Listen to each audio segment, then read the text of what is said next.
In this video, we're going to cover how you can launch your American e-commerce brand into the UK. We're going to cover 4 different steps of how you can do this. This is more of an overview video than anything else. We will delve into more depth in each of the steps later on in further videos. So let's get into it. Boom. Here we go. How you can successfully launch your US e-commerce brand into the UK.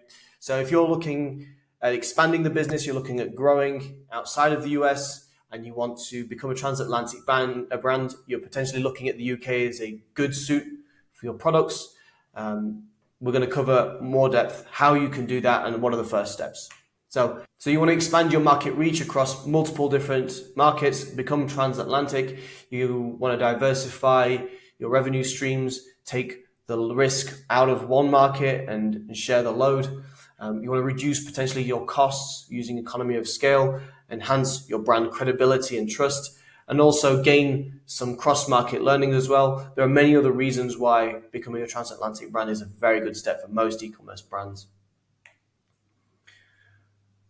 We're going to cover 4 steps on how you can do this and how you can get there. First one is market research. Obviously, when you're expanding into a new market, you need to research and understand that market. The UK e-commerce market value is between 188 and 260 billion dollars. Now that depends on which source you're looking at, but it is quite a big figure. There you've got multiple different markets. You've got health and personal care, so anything from supplements, nootropics sell very well. Fashion and apparel, people are always buying clothes, they're always buying shoes, and always looking to upgrade their fashion and their style. Electronics and media, smart devices. Obviously, we've perfected the art of living in the house. It's not that great outside, but we like to have smart homes. We like to have great devices, and anything that's American is innovative in that space. Streaming services as well. Home and furniture. Obviously, we like to improve the inside of the homes. Beauty, cosmetics. So online grocery is very popular at the moment. So deliveries from retailers directly to the home. People don't want to be stuck in traffic. They've got work, family, priorities and other things that they want to be doing. They don't necessarily want to be spending their time going around the store. Obviously that's not the case for everybody. So yeah, online groceries, delivery to home, convenience, fantastic option for a lot of people. Subscription services, food, crafting kits, community-based products, popular as well. Now the UK is not a good fit for all markets. Obviously, if you're selling weapons, guns, you're not allowed to sell those in the UK. If you're selling higher risk in terms of like drugs, probably not a good fit either. New market, you want to be looking at the competitors as well. A good thing to have. It means that there's opportunity there. Obviously, Amazon is pretty much across the board right at the top. So if you're dealing with the UK, you're going to be up against Amazon. So looking at UK consumer behavior and preferences, obviously we enjoy sustainability. We like to think of ourselves as pretty eco-friendly, or trying to be. We enjoy shopping online. We do have high expectations and high standards when it comes to delivery. Obviously, the bar is very high. Next day delivery with Amazon Prime, most e-commerce brands, they deliver very, very quickly anyway, within 1 to 2 days. If you want to look at gather more data on market trends and behavior, you can use Statista, Euromonitor. They're good data sources. You also want to be looking at the regulations and compliance. There obviously is a different market than the US, so the regulations are different. The step is establishing local operations. So first off, you want to set up a UK business entity, not this kind of entity, not the cool one. I'm talking about the one that actually makes money. It gives you a legal separation between the US parent company and the subsidiary. Tax advantages in the UK as well. The UK government is very favorable for business and business growth, and also increases trust and credibility when you're selling to British consumers as well. They know that they're dealing with a British brand. It increases the credibility. So you can register your entity with Companies House. You obviously need a UK address to do that. You can rent out a UK postal box. You need to have your entity structured correctly for VAT and tax purposes. You also need access to a network of 3PL providers to ensure fulfillment, get your products out there.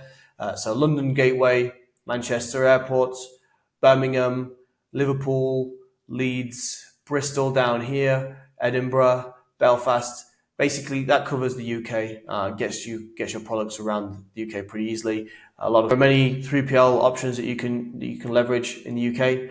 Obviously, you want a fast and cost-effective delivery to the consumer. Also, good customer care and after-sales service is pretty important as well. That builds and enhances on that trust factor as well. So live chat, AI chatbots if needed, UK-based customer support based on the complexity of your product as well. Commerce, it's very fast-paced. Very similar questions, but if you're selling something that's pretty complex, people may need to speak to somebody, and ideally they'd want to speak to somebody based in the UK. So that's quite important to get set up. Make sure that you understand UK laws as well, ensuring that you're compliant. GDPR, data protection, is very similar to the CCPA. However, it is a bit more severe. Consumer rights and returns. Consumers are well protected. There are governing bodies that protect consumers in the UK. So, but by and large, if you are an honest company, you've got a good offering, you've got an honest offering, and you protect your customers' data, you protect their interests. Localization strategy, obviously adapting to the UK, that is step number 3. We're adapting the website to British consumers, so languaging, terminology, currency as well. We work in pounds, not dollars, not euros, pounds, and also in terms of measurement, we use the metric system. Although we also do use the imperial system, most people recognize the metric system, so not feet, not inches, centimeters, meters, kilos. They're units of measure that we recognize. So having culturally relevant is quite important as well. Of course, you're an American brand, you're going to have an American product, and portraying that is going to separate you out from the rest of the brands. But obviously tying that back into a British audience is quite positive as well. Product localization, modifying products to meet UK standards and preferences. Packaging as well. For example, in the UK, we sell it in 700 milliliters generally, as opposed to 750 in the States. So there's things to bear in mind. Localization as well. So tailoring message that hits home with UK audiences, using local slang, humor, references, cultural touch points as well. Step 4 is marketing and sales. Social media marketing, of course, is right up there. Facebook, Instagram, TikTok, Snapchat. In the UK, we use Snapchat quite a lot. Everyone's on their devices, everyone's got phones. Collaborating with UK-based influencers is very important. We do recognize American influencers and American celebrities, but we obviously do have our own. And if you can combine an American product with a British influencer, that is very powerful for your campaigns. Obviously, SEO tailored for the UK, on your search engines, local keywords, PPC campaigns as well.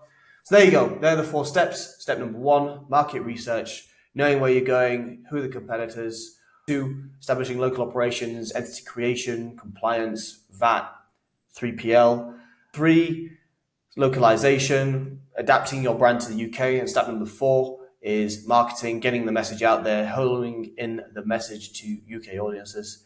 Now, I hope that was helpful for you. If you've got any questions, you'd like to find out more, click on the link in the description, book a call with me, and we'll see if I can get your brand into the UK.